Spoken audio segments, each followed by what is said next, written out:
महाराणा सांगा की तारीफ खुद उसके दुश्मन बाबर ने की है। जब खंडवा के मैदान में उसने बाबर से टक्कर ली थी तो बाबर उसकी बहादुरी को देख करके उससे यह कहा था कि वाकई में शेर है, और उसकी बहादुरी की तारीफ करी। और ऐसे बहादुर, ऐसे वीर और ऐसे राष्ट्रभक्त को संसद के अंदर गद्दार कहना ये पूरे समाज का अपमान है। सांगा के सम्मान में पूरे मैदान में है। हमने आज डीसी साहब को ज्ञापन दिया है कि रामजीलाल सुमन के खिलाफ सख्त से सख्त कार्रवाई होनी चाहिए और एफआईआर लॉन्च करके उसको जो है उसकी राज्यसभा सदस्यता रद्द होनी चाहिए। हमारे हिंदू समाज के रोष का प्रकटीकरण देश के अंदर हो रहा है।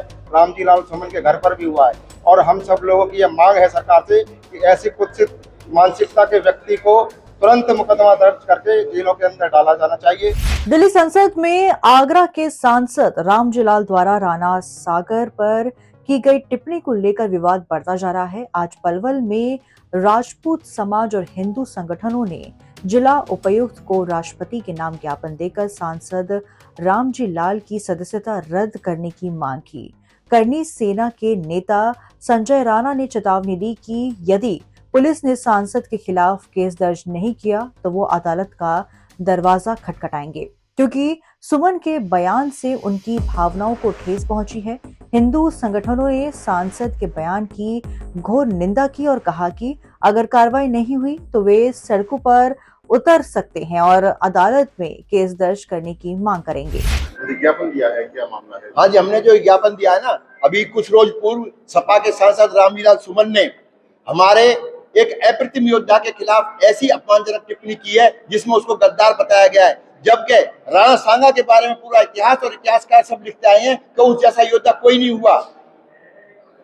महाराणा सांगा की तारीफ खुद उसके दुश्मन बाबर ने की है। जब खंडवा के मैदान में उसने बाबर से टक्कर ली थी तो बाबर उसकी बहादुरी को देख करके उससे यह कहा था कि वाकई में शेर है, और उसकी बहादुरी की तारीफ करी। और ऐसे बहादुर, ऐसे वीर और ऐसे राष्ट्रभक्त को संसद के अंदर गद्दार कहना ये पूरे समाज का अपमान है। हम ये चाहते हैं कि उस रामजीलाल सुमन के खिलाफ सख्त से सख्त कानूनी कार्रवाई करी जाए ताकि समाज में आक्रोश ना फैले, वरना समाज अपने आक्रोश को किसी दूसरे तरीके से निकालेगा और उसके बाद जो अवस्था फैलेगी उसके लिए शासन और प्रशासन जिम्मेवार होगा।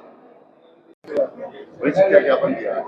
आज हम सब लोगों ने ज्ञापन दिया है कि आमतौर पर हम देखते हैं ईद के मौके पर देश भर में कई स्थानों के ऊपर नमाज पढ़ने के लिए ये लोग सड़कों पर आते हैं, सड़कों को अवरुद्ध करते हैं, अराजकता फैलाते हैं और बाधक पैदा करते हैं। तो हमने ज्ञापन यह दिया है डीसी साहब को कि पलवल के अंदर भी इस तरीके की कोई घटना ना हो कि यहाँ के आम जनमानस को कोई समस्याओं का सामना करना पड़े। और क्या मांगे हैं ज्ञापन? और ज्ञापन में यही मांग है। और एक दूसरी, हम लोगों ने अभी जो कुछ दिन पूर्व सपा के एक कुत्सित मानसिकता के व्यक्ति ने, रामजीलाल सुमन ने जो महाराजा राणा सांगा के विषय में अनर्गल टिप्पणी की है उसके विरोध में ज्ञापन दिया है। सारा हिंदू समाज आहत है। सारे हिंदू समाज के रोष का प्रकटीकरण देश के अंदर हो रहा है। रामजीलाल सुमन के घर पर भी हुआ है और हम सब लोगों की यह मांग है सरकार से कि ऐसी कुत्सित मानसिकता के व्यक्ति को तुरंत मुकदमा दर्ज करके जेलों के अंदर डाला जाना चाहिए। इन लोगों की जगह संसद में नहीं, जेल के अंदर है। ज्ञापन दिया है, क्या मांग है?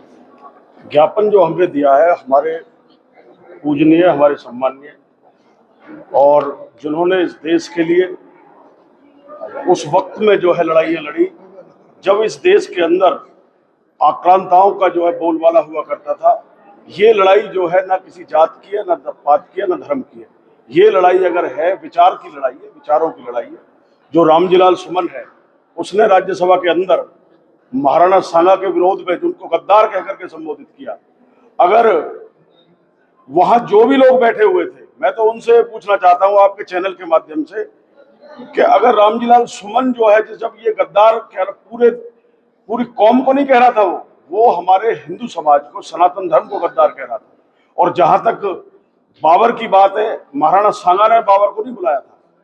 महाराणा सांगा ने 1508 में चाहे बयाना की लड़ाई हो, चाहे वो खंडवा की लड़ाई हो, चाहे धौलपुर की लड़ाई हो, इन तीनों लड़ाइयों में महाराणा सांगा ने जो है बाबर को भी पराजित किया था, इब्राहिम लोदी को भी पराजित किया था। ये इनके घर का मामला था। इब्राहिम लोदी को उसके भतीजे जो क्या नाम है पंजाब का गवर्नर हुआ करता था उसने बुलाया था, महाराणा सांगा ने नहीं बुलाया था। ये लड़ाई उस वक्त भी धर्म की लड़ाई थी, आज भी धर्म की लड़ाई है।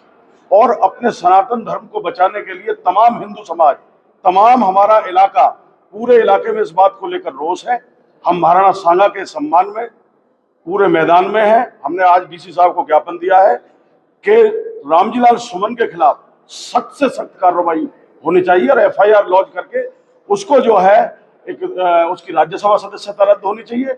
ऐसा करके नहीं तो हम जो है हमारी कोर्ट में जो है पलवल कोर्ट में मैं इस्तीगासा डालने वाले हम 156(3) में हम मुकदमा दर्ज कराएंगे रामजीलाल सुमन के खिलाफ, क्योंकि इससे हमारी भावनाओं को बहुत ही ठेस पहुंची है।